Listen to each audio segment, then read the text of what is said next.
What's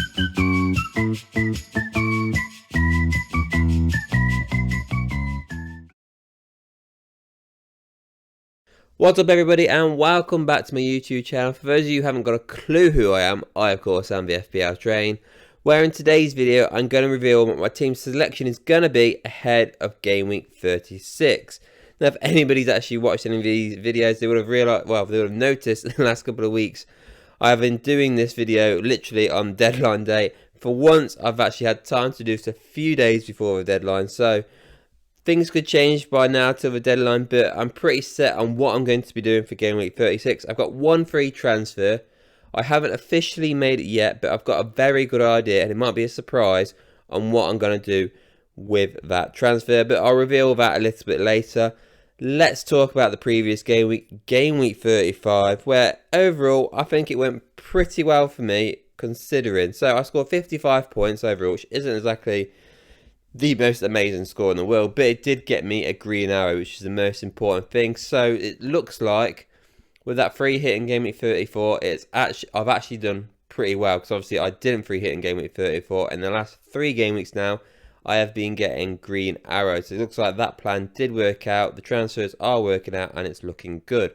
I made 2 transfers in Game Week 35. I brought in Mbeumo and Wizard, and as you can see, they did pretty well. So let's go through his team then. So in goal was obviously Nick Pope. He only scored 2 points, whereas my bench goalkeeper Verbruggen did in fact score 3. Now it was going to be one of those fixtures where I wasn't exactly confident, because both of them playing each other, and of course it had to be a 1-1 draw overall. Couldn't have been 0-0, it was 1-1. Back 3 then consisted of Trippier. Obviously, like I said, he conceded against Brighton. Bit disappointing from him, he didn't get any assists there, but yeah, just 2 points from him. Milivenkovic played the other night against Forest. It was a bit of well, he plays Forest, doesn't he? Played against Crystal Palace. They gave away a penalty, which is a bit disappointing. I still don't think it was a penalty. I'm pretty sure Tyreek Mitchell was pretty much going down anyway, but Keeper made contact with him, so it is what it is. So only 2 points from him. And then Ruben Diaz got a nice cheeky clean sheet against Wolves. Take those 7 points. Thank you very much. And the 2 defensive bench options were Colwell, who obviously conceded against Liverpool. I felt like that was always going to happen.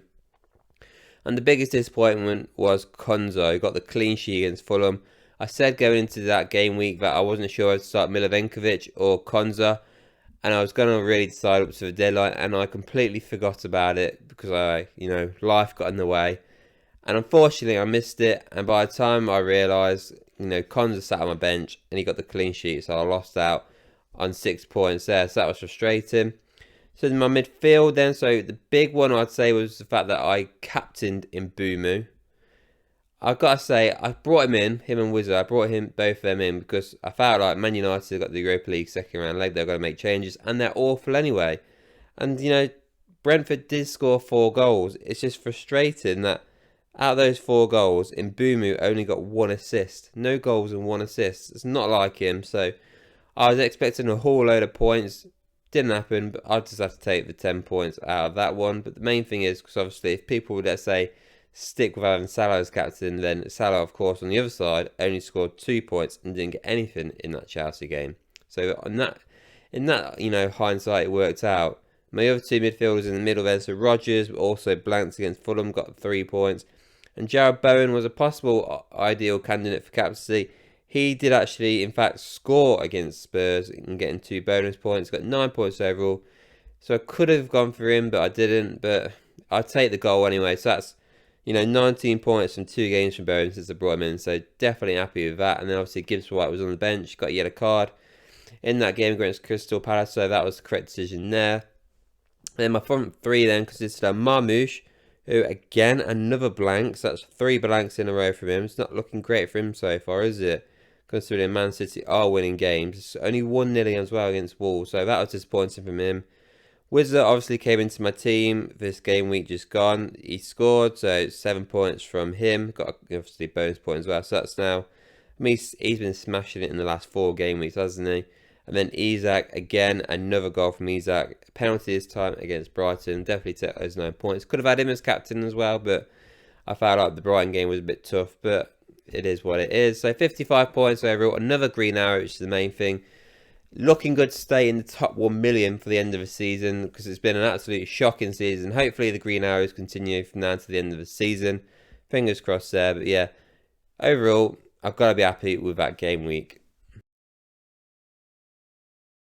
So then onto my team selection for game week 36. And starting us off then, let's talk about the goalkeeper first. I've got Nick Pope as my starting goalkeeper. Chelsea home though, that's a tough fixture in all fairness. So I'm not confident. I could easily swap with Ruggan, who's away at Wolves. But the fact that they're away is a bit of a put-off, and Wolves are in decent form. I know they've just lost against Man City before then. They're in good form. So I'm very unsure on what I want to do. I feel like Chelsea will have more shots than Wolves, so I might get save points out of Pope. But it's a toss of a coin. I think I'm going to stick with Pope, if I'm being honest, because I don't trust the Brighton defence, if anything. And my back three then is going to consist of the same back three. So I'm going to have Milivenkovic, who's got Leicester at home. That's a good fixture to have, because Leicester struggled to score. Obviously, they just scored 2 goals recently, but that was against Southampton. Probably the worst team ever in the Premier League. Kieran Trippier, a tough game there against Crystal Palace then. Chelsea. I could possibly change him, but who are to change him for? Because Cons is away at Bournemouth. That's a tough game, that is. And Colwell's got Newcastle away. So the fact that Trippier is at home is making me start him ahead of those two. And then Ruben Diaz has got that beautiful fixture against Southampton away. And no my luck now, Southampton will score in that game. My midfield then, so this is going to be where it gets interesting. So I said before earlier, I have one free transfer. I haven't made it yet, but I've got an idea on what I want to do with it, and it might surprise you. And as you can see from this 4-man midfield, there is no Mo Salah in this team, and instead I've got Kevin De Bruyne.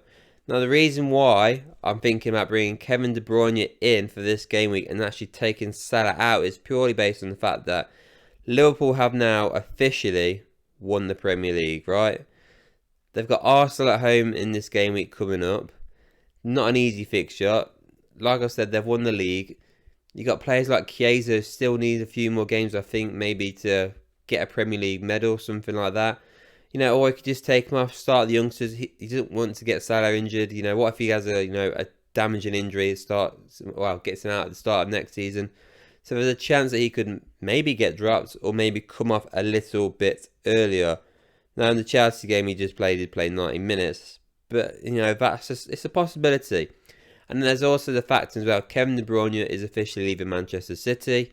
So he's going to want to end on a real good high. Obviously, he's got the FA Cup, but he could end on a high with there. But Premier League-wise, you know, you think maybe he'll get the minutes in towards the end.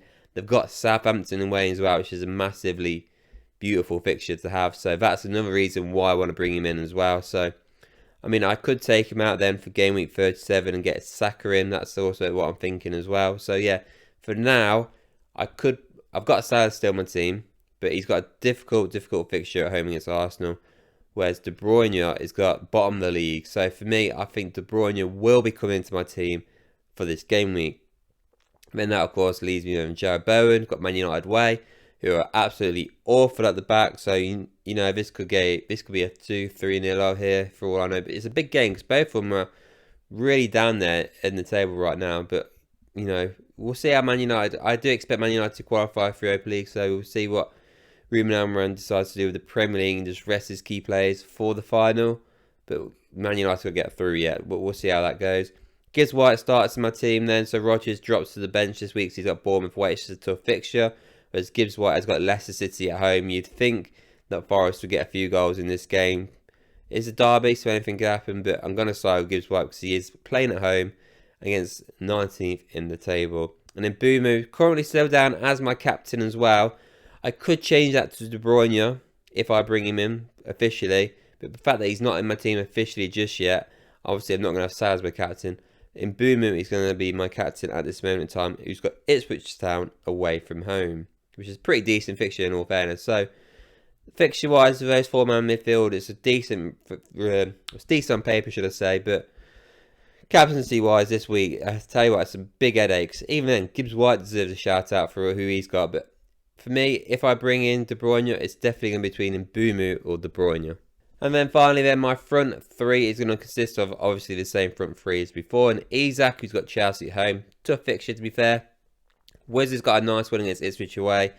And Marmoush, we're all expecting him to finally get another goal for Man City. I mean, he's scored a couple, but he's blanked in the last 3 games. I'm expecting him to possibly get a hat-trick in this game, for being honest. You're probably wondering why I'm not going to captain him. Well, I don't trust him, if I'm being honest. So that is why he's not my captain. But he's definitely worth a shout-out for it. But yeah, that is how my team is possibly going to be then for Game Week 36. If I make any changes, it's going to be the Salah to De Bruyne. There's nothing else that I want to change for this team, so I like the rest of it pretty much. Obviously, the Newcastle defenders I'm not a fan of, but I'm going to keep them for this game week. So yeah, that is how my team's going to be then for Game Week 36, guys. Let me know what you think of this team, and let me know what you guys are doing ahead of this game week. And before we go as well, please do not forget to like this video, hit subscribe, and I'll see you all on the next one.